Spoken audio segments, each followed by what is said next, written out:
చాలా మంది చెప్తూ ఉంటారు, అయ్యా వాక్యం విననేమో వింటాం, తలలాడిస్తాం, జవాబులు కూడా చెప్తుంటాం, కానీ మళ్ళీ గుర్తుండదు, ఎవరికైనా చెప్పాలనుకున్నప్పుడు కూడా గుర్తు రాదు అని చెప్తూ ఉంటారు. మరి దేవుణ్ణి అడగాలి కదా మీరు, ప్రభా నీ వాక్యము మా హృదయంలో ఉండాలి, ఆ వాక్యం మేము మళ్ళా ఇతరులకు కూడా చెప్పగలిగేంత జ్ఞాపకం ఉండాలి అని ఎప్పుడైనా దేవుణ్ణి అడిగారా?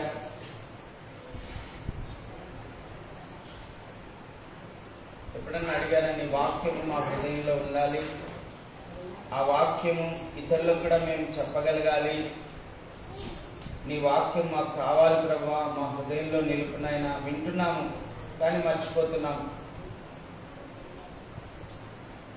ఉన్నారు అలాంటి వాళ్ళు ఎవరైనా? వింటున్నారు, మర్చిపోతున్నారు.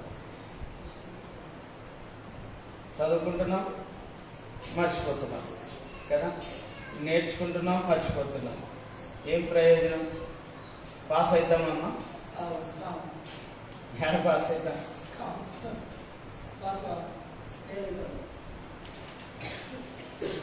విన్న వాక్యాన్ని హృదయంలో భద్రపరచుకోవాలి. వెండిని ఎంత జాగ్రత్తగా భద్రపరుచుకుంటావో,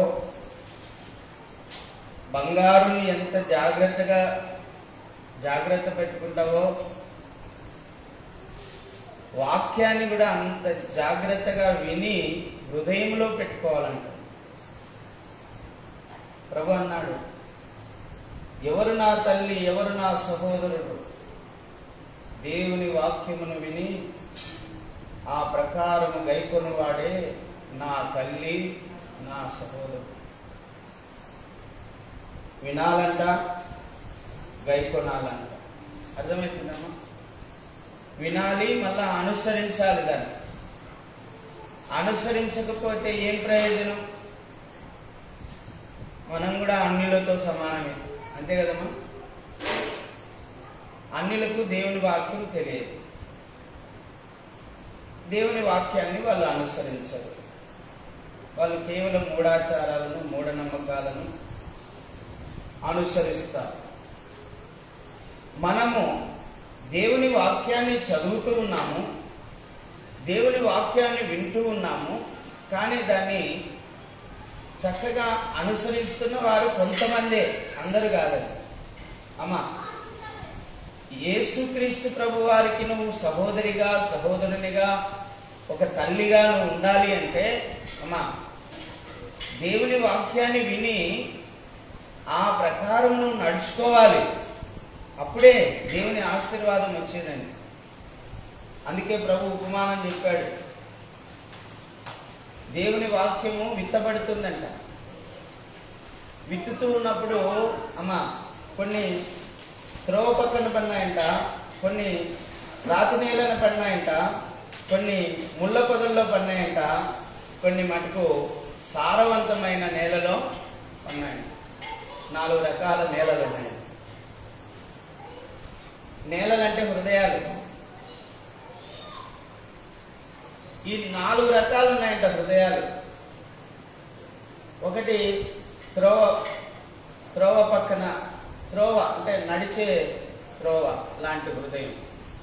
రెండవది రాళ్లతో కూడిన హృదయం. మూడవది ముళ్ళ పొదలతో కూడిన హృదయం. నాలుగవది సారవంతమైన నేల,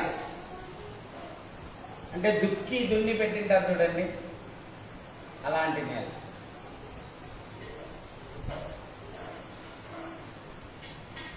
ఈ వాక్యము దేవుడు విత్తుతూ ఉన్నప్పుడు, లేదా దైవ సేవకులు చెప్తూ ఉన్నప్పుడు, ఈ రాతి నేలన పడిన విత్తనాలు వెంటనే మలుస్తాయంట. మన యేసన్న చెప్పినాడు, ఆహా ఆహో, వెంటనే స్పందిస్తాడు. బాగా స్పందిస్తారు, కానీ అది మొలకెత్తుతుంది కానీ ఎదగదు. ఎందుకంటే అది రాతి నేలలో అప్పటికప్పుడు అంగీకరిస్తాడు, తర్వాత ఇంకా ఎదుగుదల అనేది ఉండదు. త్రోవ పక్కన పడినటివి ఆకాశ పక్షులు వచ్చి ఎత్తుకొని పోతాయని. ఎవరు వాడు? సాతాను. ఇక ముళ్ళ పొదల్లో పడినటివి. ముళ్ళ పొద, ఇప్పుడు ఇక్కడ పొద ఉంది, దాంట్లో విత్తనాలు వేసినాం అనుకో మొలుస్తాయి, కానీ ఎదగవు. ఎందుకంటే ముళ్ళకంపలు దాళ్లను అణిచి వేస్తాయి. ఆ ముళ్ళకంపలు ఏంటి? ఐహిక విచారణలు అని రాయబడిందండి. ఐహిక అంటే ఏంటివి? సంసార బాధలు. సంసార బాధలు. ఏం తిందుమా, ఏం త్రాగుమా, ఏం ధరించుకుందామా, నా భర్త ఎట్లా, నా పిల్లలు ఎట్లా, మా అమ్మ ఎట్లా, మా నాయన ఎట్లా, ఈ సంసారం గురించి ఆలోచించుకుంటూ కూర్చుంటే దేవుని వాక్యము నీలో నిలవదు. అందుకే ప్రభు ఏం చెప్పినాడు? దేనిని గురించి మీరు చింతించకుడి, ప్రార్థన విజ్ఞాపన చేయండి, కృతజ్ఞతాపూర్వకంగా మీ విన్నపాలు దేవునికి. లేదు లేదు, చింతిస్తే ఇంకా ఇన్నేదంతా మర్చిపోతారు. ఇప్పుడు ఈరోజు వింటారు, ఆదివారం వాక్యం వింటారు కదా, విని ఇంటికి పోతానే బియ్యం లేవే, ఈరోజు చికెన్ తిందామంటే లేదే, లేకపోతే ఇంకో సమస్య గుర్తు చేసుకున్నాం అనుకో, వాక్యం అంతా మర్చిపోతాం. స్కూల్ ఫీజుకి లేదే, బట్టలకు లేవే అని ఆలోచన చేసినామంటే వాక్యం విన్నదంతా మర్చిపోతాం. లేదు, ఆ టీవీలో సినిమాలో పెట్టుకొని చూసినామంటే ఆ 3 గంటలు ముగించే లోపల ఇదంతా మర్చిపోయింటాం. నిలవదు వాక్యం. ఈరోజు చాలా మంది క్రైస్తవులు హృదయాల్లో దేవుని వాక్యం నిలవడకపోవడానికి కారణం ఏంటంటే, దేవుని గురించిన ఆలోచన కంటే కుటుంబమును గురించిన ఆలోచనలు ఎక్కువ. వాళ్ళు సంసారముల గురించిన ఆలోచనలు, ఈ లోక సంబంధమైనటువంటి ఆలోచనల వలన దేవుని వాక్యం వాళ్ళ హృదయంలో నిలవడం లేదు. ఈ త్రోవ పక్కన పడిన విత్తనాలు అంటే వీళ్ళు ఇంకా దేవుల్లో లేరు, దేవుని మార్గంలో లేరు, ఈ లోక సంబంధంగా ఉన్నారు. కాబట్టి వాళ్ళ హృదయంలో వాక్యం విత్తబడినా వెంటనే సాధారణ వచ్చి ఎత్తుకోవాలి. చూడండి, ఐహిక సంబంధమైన విచారణ వలన దేవుని వాక్యం మీలో నిలబడ్డది. రాతి నేలన పడడం వలన మీరు ఎదగలేకపోతున్నారు. మీ హృదయ కాఠిన్యమును బట్టి మీరు దేవుణ్ణి అంగీకరించక, ఆ దేవుని వాక్యాన్ని అంగీకరించక మీరు ఎదగలేకపోతున్నారు. ఈరోజు చాలా మంది క్రైస్తవులు ఉన్నారండి, దేవుని వాక్యాన్ని చదువుతారు, అందులో ఉన్న రాయబడినది కూడా నమ్మరు. కొన్ని సంఘాలు ఉన్నాయి, పరిశుద్ధాత్మను గురించి బైబిల్లో రాయబడింది, కానీ పరిశుద్ధాత్మను గురించి వాళ్ళు మాట్లాడారు. స్వస్థతను గురించి బైబిల్లో రాయబడింది, కానీ స్వస్థతను గురించి వాళ్ళు మాట్లాడారు.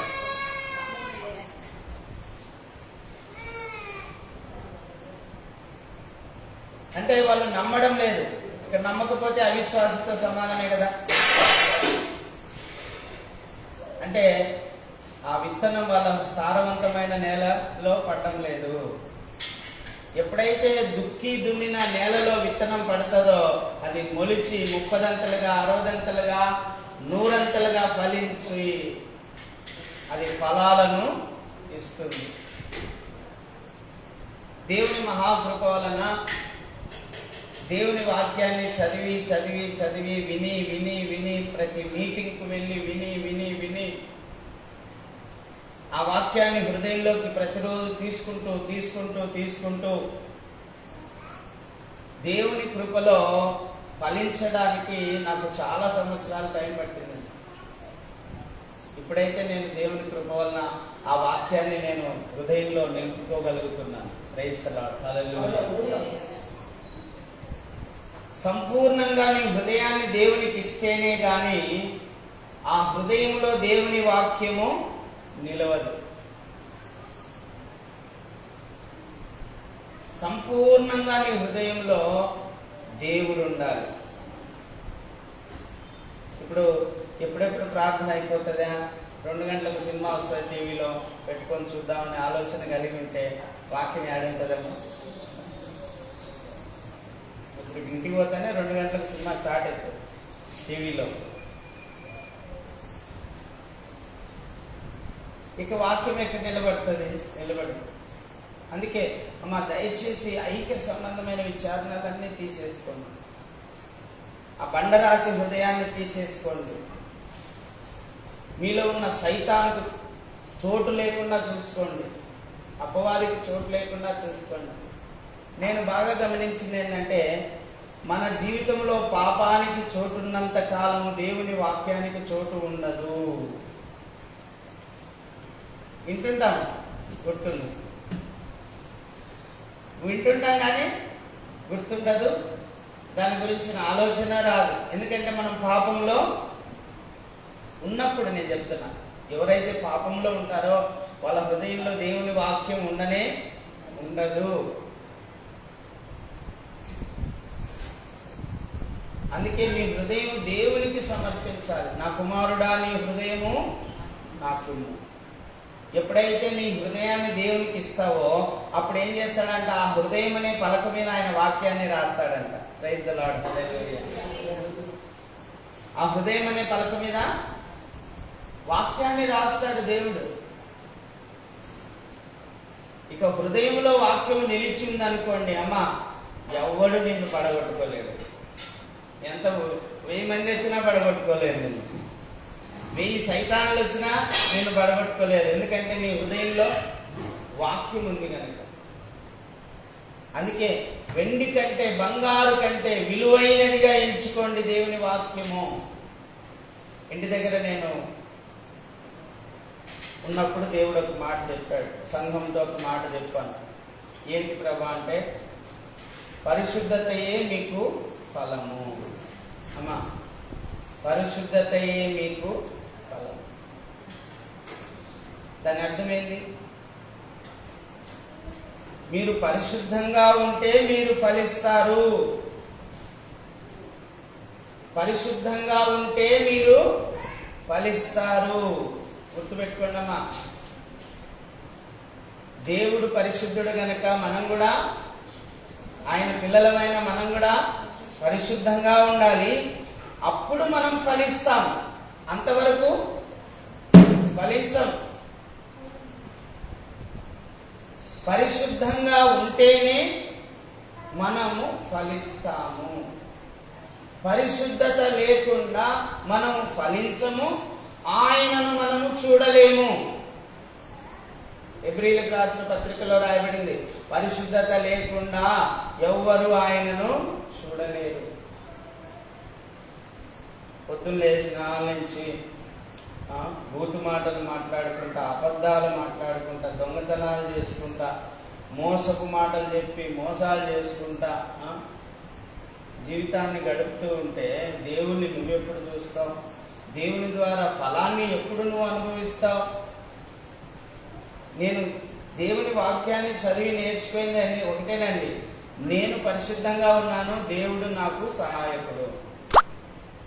ఒకవేళ నేను పాపంలో ఉన్నాను, దేవుడు నాకు సహాయకుడు కాదు. పాపంలో ఉన్న వాళ్ళకి ఎవరు సహాయం చేస్తారంటే సైతాను బాగా సహాయం చేస్తారు. దేవుడు సహాయం చేయడు వాళ్ళకు.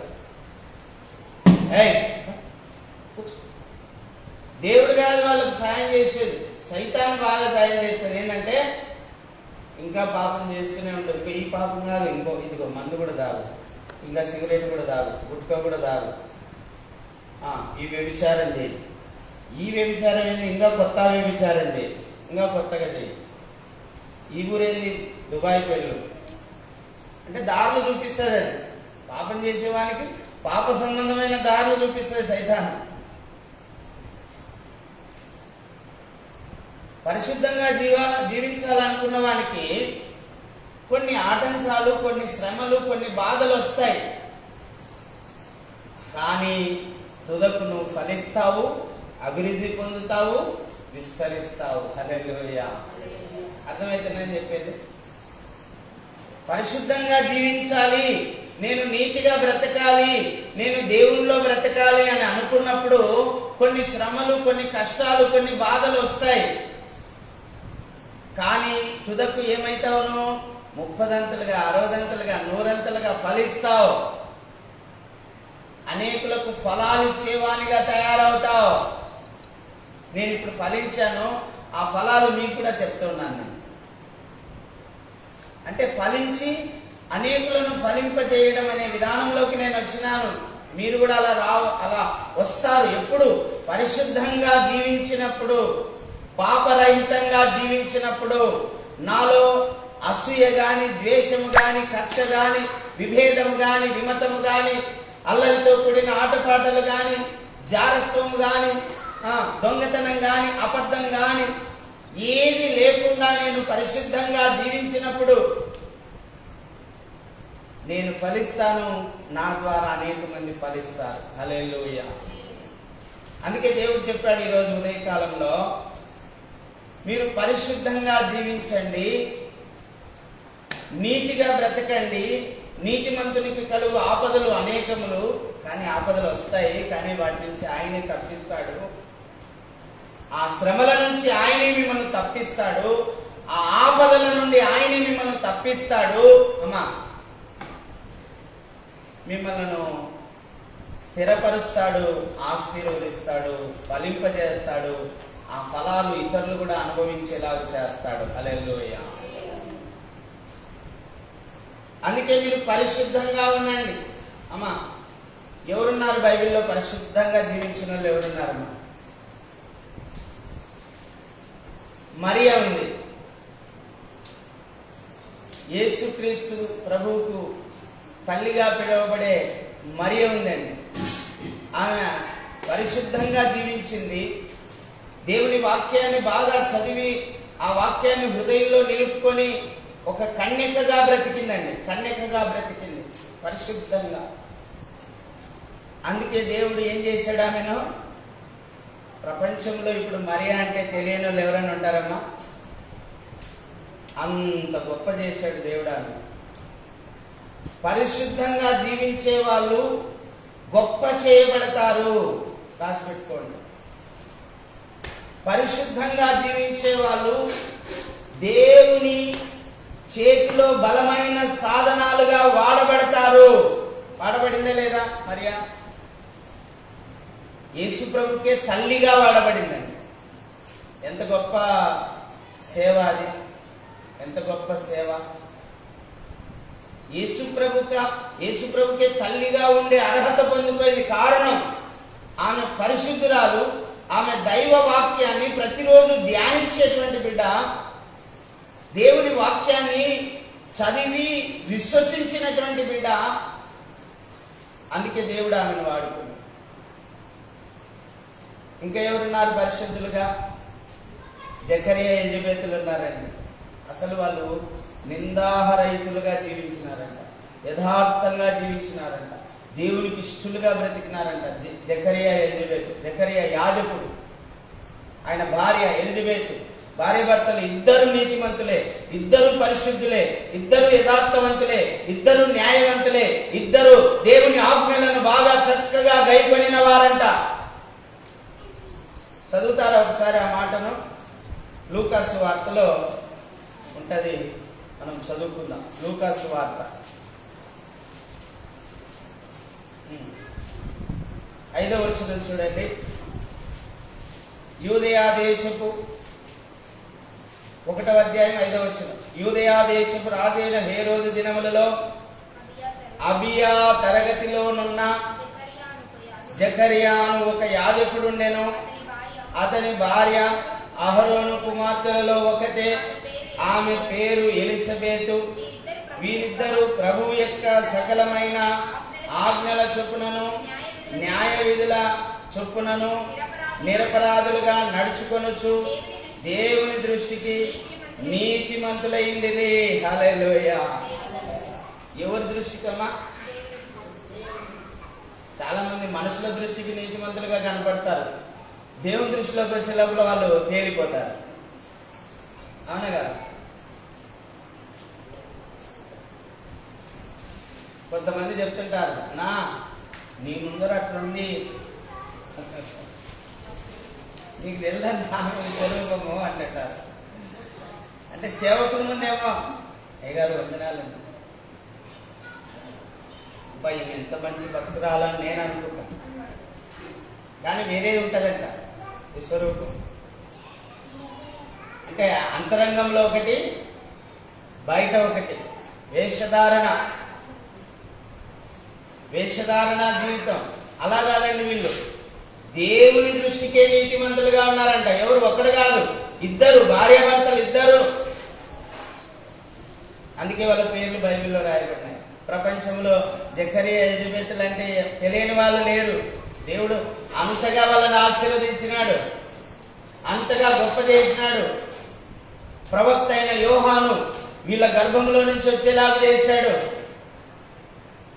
ప్రవక్త యేసు ప్రభు సాక్ష్యం ఇచ్చాడండి యేసు ప్రభుని, యోహాను గురించి. ఆయన మండుచున్న అగ్ని జ్యోతి వంటి వాడు అన్నాడండి యోహాను గురించి. యోహాను గురించి యేసు ప్రభు ఇంకో మాట అన్నాడండి, స్త్రీలలో పుట్టిన వారిలో ఈయననే ప్రతిమడు అన్నాడండి. అంత గొప్ప చేశాడు యేసు ప్రభు యోహాను. అంటే అంత పవిత్రంగా బతికాడు యోహాను. తోలు దట్టి కట్టుకొని తేనె మిడతలు తినకుండా, అంటే సాధారణ మనుషులు తినే ఆహారం తింటే నేను కూడా ఎక్కడ పోగు పట్టిపోతానో, సాధారణ మనుషులు తినే ఆహారం నేను తింటే వీళ్ళలాగా నేను ప్రవర్తిస్తానేమో అని చెప్పి ఆయన ఏం చేసినాడంటే, వాళ్ళు ధరించుకునే వస్త్రాలు ధరించకుండా తోలు గట్టి చుట్టుకొని అడవి తేనె మిడతలు తినుకుంటూ బ్రతికాడండి. పవిత్రంగా బతికాడు యోహాను. అంటే నీతిమంతుల గర్భాన మరొక పవిత్రుడు పుట్టాడు యోహాను. అందుకే వాక్యంలో కూడా రాయబడిందండి, పరిశుద్ధపరచబడిన భార్యాభర్తలకు పుట్టే పిల్లలు పరిశుద్ధులుగా పుడతారు అని రాయబడిందండి.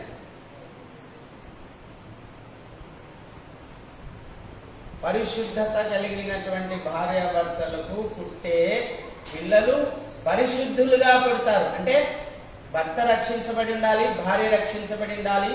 ఇద్దరు దేవుని వాక్యాన్ని అనుసరిస్తూ పవిత్రంగా జీవిస్తూ కనుక వాళ్ళకు పిల్లలు పుడితే వాళ్ళు పరిశుద్ధంగా ఉంటారంటండి. హల్లెలూయా.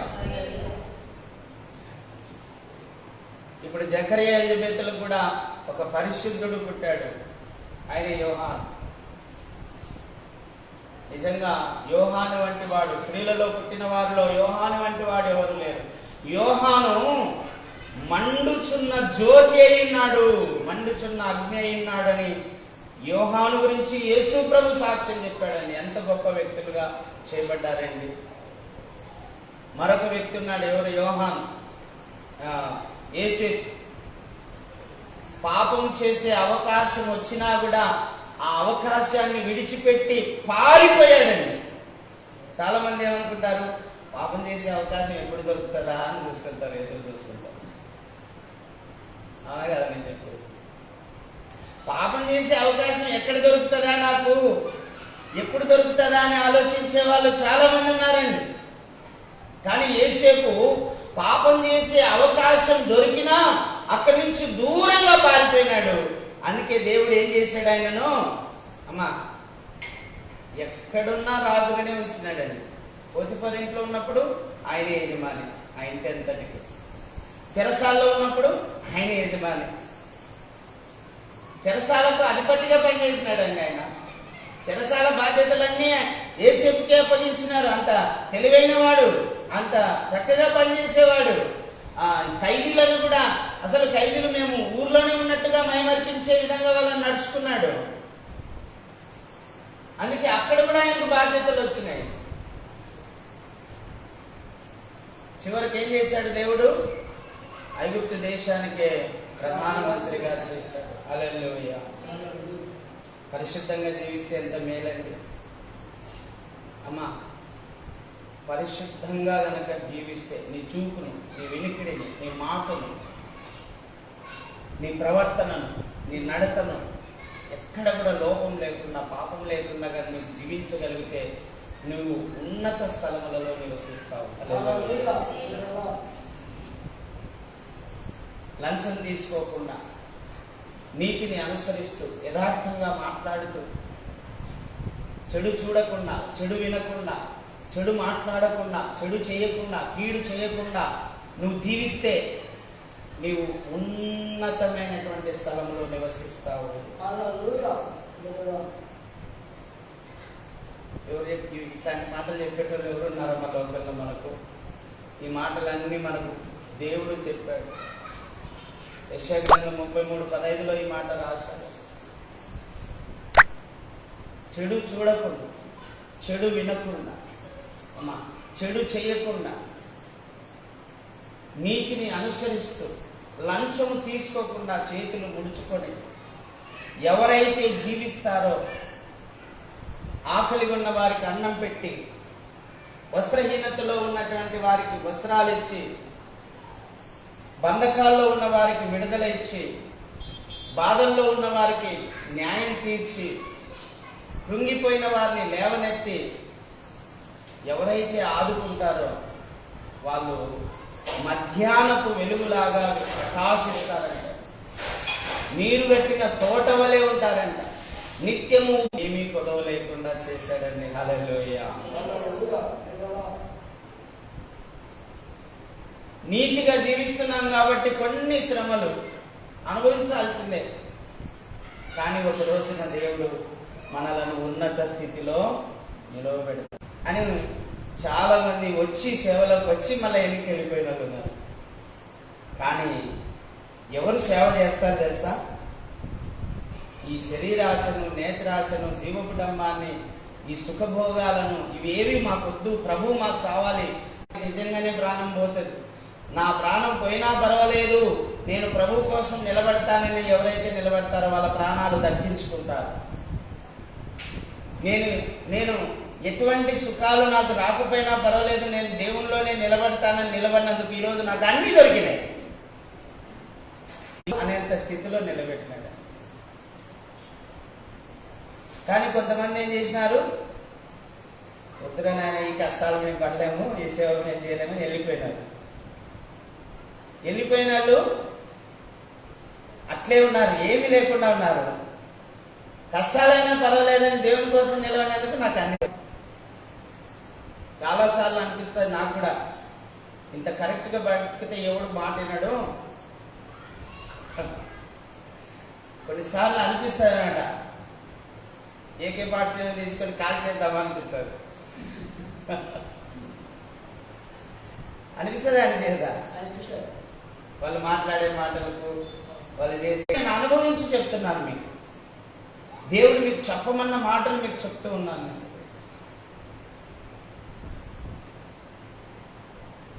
నేను దేవుల్లో ఉండి లోకరీతిగా జీవించాలంటే అస్సలు పొత్తు కుదరదు. దేవుల్లో జీవిస్తున్నామంటే ఆ దేవుని వాక్యానికి కరెక్ట్గా జీవిస్తేనే జీవించగలుగుతాం. లేదంటే దేవుళ్ళలోంచి దూరంగా వెళ్ళిపోవాల్సి వస్తుంది. లేదంటే బహుశ్రమలు అనుభవించాల్సి వస్తుంది, బహు కష్టాలు అనుభవించాల్సి వస్తుంది. మొదటి స్థితి కంటే నీ కడవరి స్థితి మరీ ఘోరం అయిపోతుంది. అందుకే దేవుడు కొంతమందిని ఇరికిచ్చేసుకుంటాడు, బంధించేస్తాడు తనలో. ఇక ఎంత వాళ్ళు ఇదిలించుకోవాలని చూసినా కుదరదు. ఎందుకంటే ఏ ఒక్కరూ నశించుట ఆయనకి ఇష్టపడదు, అందించుకోకూడదు. అంత దూరం ఉండగానే ఆగరాలి. అమ్మ దగ్గరికి రావకు, నువ్వు ఇట్టింట కదిలినప్పుడన్నా నాకు చిట్టుతుంది, మళ్ళా దూరంగానే ఉండు. ఇప్పుడు పంది ఉంటుందండి, బురదలోంచి బయటకు వస్తానే మనం దాని దగ్గర పోతామా? ఇదిలిస్తుంది, అది తోకతో జాడిస్తుంది. యాకోబు ఆశీర్వదించినాడు యేసు, నువ్వు ఫలించేది కొమ్మవు అన్నాడు.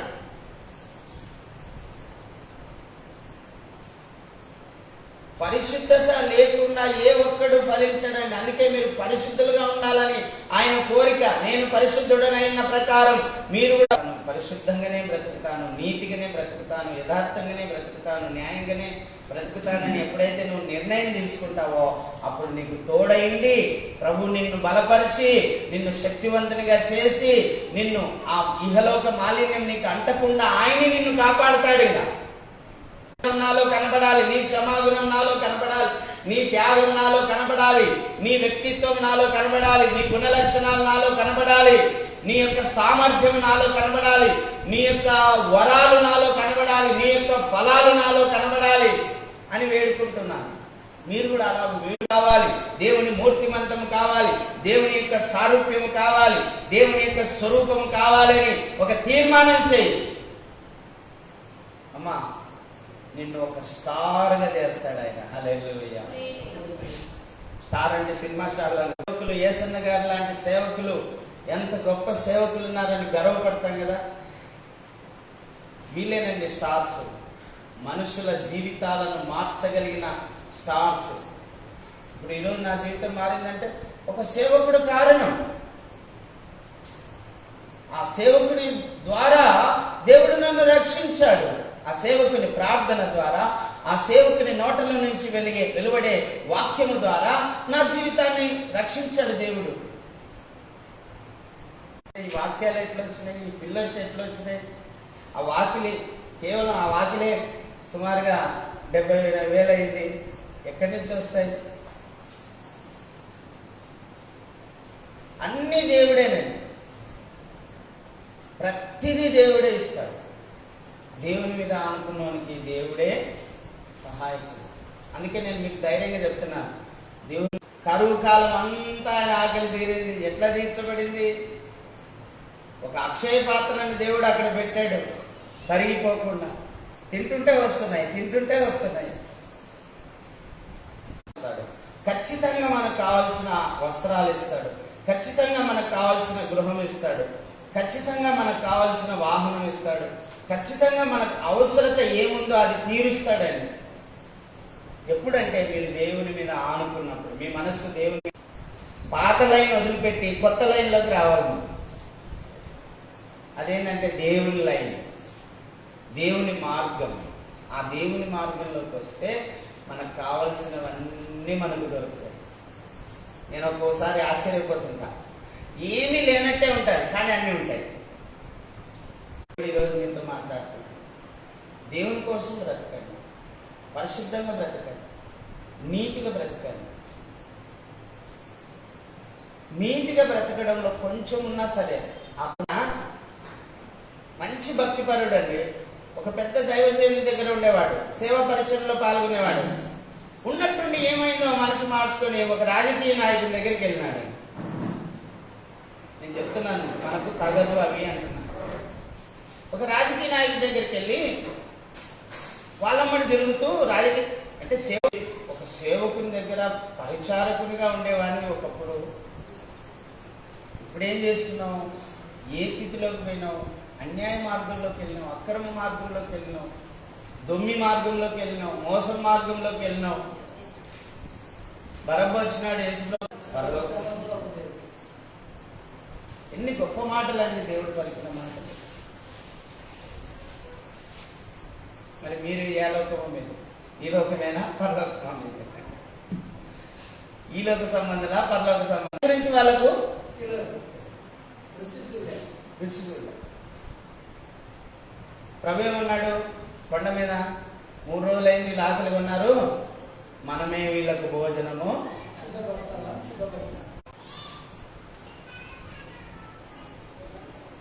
కానీ ప్రభు అన్నాడు, మీ దగ్గర ఎన్ని ఉన్నాయన్నాడు. 5 రొట్టెలు 2 చేపలు తీసుకురాను అన్నాడు. పైకి ఎత్తినాడు, ఆశీర్వదించినాడు. పంచండి అన్నాడు. మళ్ళీ ఎన్ని గంపలు మిగిలినాయి? పరిశుద్ధంగా జీవించాలి, నేను ప్రభువు కోసం జీవించాలి, ప్రభువు కోసం నేను ఏదో ఒకటి సాధించాలి అనే ఒక దృఢ సంకల్పం ఉంటే ఖచ్చితంగా ఏమైనా మనం చేయగలం. హల్లెలూయా. అందుకే దేవుడు నాయా అంటే దేవుని మాటకు నేను లోబడినాను, మీరు లోబడలేదు. మీరు లోబడండి, మిమ్మల్ని కూడా వాడుకుంటారు. దేవుని మాటకు లోబడాలి. లోబడితే తప్పకుండా దేవుడు మిమ్మల్ని ఇహలోకంలో పేరు ప్రఖ్యాత నీకు వస్తుంది, పరలోకంలో కూడా పేరు ప్రఖ్యాత వస్తుంది. ఈ భోజనం కోసం నేను సేవ చేస్తున్నానని ఏమన్నా అనిపిస్తుంది. కాదు కదా. అవును ప్రభా, ఏంటి నేను ఎట్లా దేనికోసం చేస్తున్నా సేవ? ఎదుగో ఫలానా రోజు ఫలానా నిర్ణయం తీసుకున్నాం, నేను రక్షించబడినట్లుగా నడి సముద్రంలో ఉండు, నీకు కావాల్సినవన్నీ ఆడికే వస్తాయి. నేను అనుభవించి చెప్తున్నా మీకు. నేను ఎక్కడుంటే అక్కడికే వస్తాయండి. ఆ సమయానికి అవి నాకు కావాల్సినవన్నీ వస్తాయి. చాలు చాలు, వద్దు ప్రభు అనేంత వరకు ఇస్తాడు ఆయన. అంత గొప్ప దేవుడు ఆయన. ప్రతి అవసరత తీర్చడానికి ఆయన శక్తివంతుడు. అయితే మీరేమి చేయాలా? మొదట నీతిని, నా రాజ్యం, ఈ లోకంలో మరియు పరలోకంలో కూడా అన్ని. అయితే మొదట నీతిని, ఆయన రాజ్యాన్ని వెతకాలి. ఆ విధంగా ఎవరైతే చేస్తారో వాళ్ళు ధన్యులు, వాళ్ళు పేరు ప్రఖ్యాత ఘనతలు పొందుతారు. ప్రభు కోసం బ్రతుకుతున్నట్టుగా బ్రతకండి. ఏదో పొలాల కోసం బతుకుతున్నట్టు, డబ్బుల కోసం బతుకుతున్నట్టు. డబ్బు లేకపోతే నేను బతకలేనయ్యా, వెండి లేకపోతే బతకలేను, కమ్మలు లేకపోతే బతకలేను, చైన్ లేకపోతే నేను పోతూనే ఉన్నా. కొన్నిసార్లు అనుకుని ఈయన మార్పు చెందుతాడా లేదా అని అనుకునేవాళ్ళం. కానీ కొంచెం మార్పు చెందుతూ ఇప్పుడు ఏంటి తెలుసా? ఉదయం లేచి నుంచి వాక్యం చదువుదాం, వాక్యం విందాం, ప్రార్థన చేసుకుందాం అని చెప్తున్నాడు. హల్లెలూయా. సంధ్య వాక్యం చదువు, శ్రావణితో కొద్దిసేపు చదివించుకుంటాడంట, సంధ్యతో కొద్దిసేపు చదివించుకుంటాడంట. వాక్యం వినాలా అని, ఆ వాక్యం వినాలి, ఆ వాక్యం హృదయంలోకి తీసుకోవాలి. మేము ఎప్పుడైనా చెప్తుంటే అవునా నేను చదివినాను బైబిల్ అంటున్నాడు. ఇప్పుడు అంటే అది మైండ్లోకి వస్తుంది, అంటే మార్పు చెందినాడు. అలా మార్పు చెందితే ఇక ఆలస్యం ఉండదు. కానీ 7వ దూత పలుకు దినములలో అతడు ఊదవచ్చుండగా దేవుడు తన దాసులకు ప్రవక్తలకు తెలిపిన సువార్త ప్రకారము దేవుని మర్మము సమాప్తమగునని చెప్పాను. హల్లెలూయా. అమ్మా, ఈ 7వ బూర ఊదకం ప్రకటన గ్రంథం 11వ అధ్యాయం 5వ వచనం చదవండి.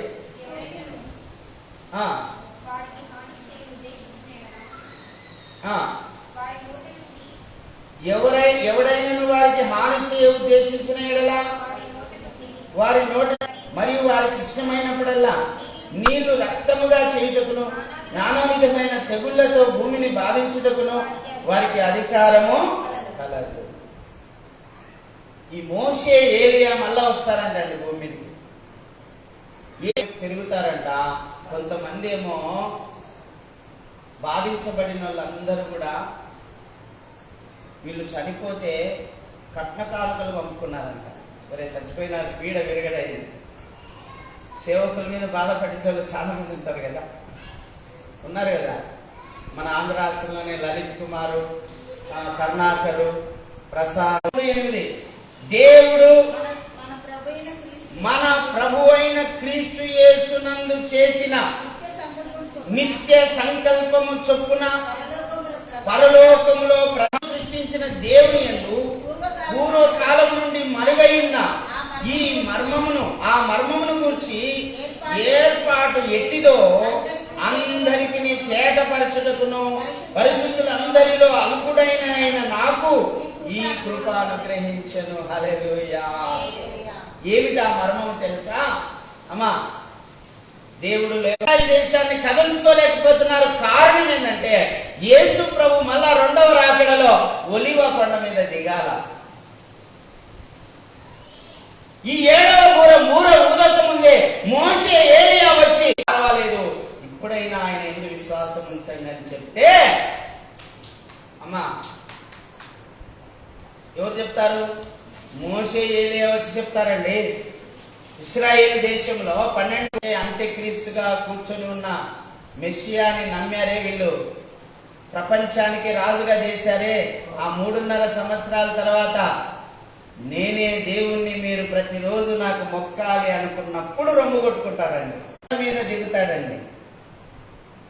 అప్పటికే శత్రు సైన్యాలన్నీ యెరూషలేముకి వచ్చి చేరిపోయింటాయి. చైనా, రష్యా, ఆయనతో ఉన్న పొత్తు ఉన్నటువంటి కూడా యుద్ధాలు చూస్తున్నాం. ఉక్రెయిన్ యుద్ధం, రష్యా యుద్ధం చూస్తున్నాం, ఇజ్రాయెల్ ఇరాన్ యుద్ధం చూసాం, ఇజ్రాయెల్ హమాస్ యుద్ధం చూసాం, పాకిస్తాన్ భారతదేశ యుద్ధం చూసాం. కానీ ఇప్పుడు యేసు ప్రభు చేసే యుద్ధాన్ని కూడా చూస్తామండి. ఆ యుద్ధం ఏంటంటే అంగీకరించాల్సిందే, ఆయన శక్తి ప్రభావం ఏంటో కూడా ప్రజలందరూ చూడాల్సిందే. అప్పుడు భూమి మీద 1000 సంవత్సరాల పరిపాలన దేవుడు చేస్తాడు. ఎందుకంటే అందరి పరిపాలన చూసినాం కదా మనం. నెబుకద్నెజరు, హల్లెలూయా. అప్పుడు ఎవరుంటారో, ఏ మానవుడైతే ఉంటాడో అప్పుడు చూస్తారంట. ఆ యేసు ప్రభు పరిపాలన ఎట్లుంటదంట, ఆవులు, సింహాలు, ఎలుగులు గడ్డి మేస్తాయంట. కానీ జరత్వం గాని, వ్యభిచారం గాని, దొంగతనం గాని, అబద్ధం గాని ఏది ఉండదండి. అదే శాంతి రాజ్య పరిపాలన. యేసు ప్రభు వారు 1000 సంవత్సరాల పరిపాలన తర్వాత తమ వస్త్రములను తెల్లగా చేసుకొని ఉంటారు. వాళ్ళందరూ ఆ యొక్క దేవుని రాజ్యంలో ఉంటారు, పరలోక రాజ్యంలో. మహాశ్రమలలో నుంచి ఆ గొర్రెపిల్ల రక్తంలో కడగబడి ఇక ఆ తర్వాత 7వ బూర ఊదబడుతుంది. ప్రభునందు ప్రియులారా, అదే కడవరి సువార్త, అదే కడవరి మర్మము. అయితే ఆ సువార్త విన్న తర్వాత కొంతమంది మారు మనసు పొందుతారు. తర్వాత ప్రత్యేకంగా మాట్లాడుతున్నాడు, మీరు పరిశుద్ధంగా ఉండండి, ప్రభు కోసమే బ్రతకండి. ఈ లోకంలో మీరు దేనికోసమైనా బ్రతికితే అది మీకు దొరకదు, అది దూరం అయితూనే ఉంటుంది.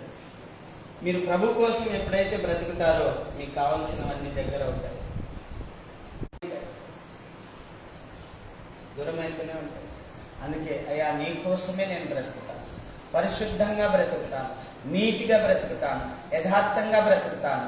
నా చూపును, నా వినికిడిని, నా మాటను, నా యొక్క ప్రవర్తనతో మాట్లాడినాడు. ఇదిగో సువార్త మర్మము, సువార్త ప్రకటన ఆగిపోబోతుంది. ఈ సువార్త మూయబడబోతుంది. ఈ సువార్త సముద్రాలు చేదైపోతాయి, సముద్రాలు నదులు రక్తమయమైపోతాయి, త్రాగడానికి నీళ్లు కూడా ఉండవు. అలాంటి పరిస్థితులు రాబోతున్నాయి.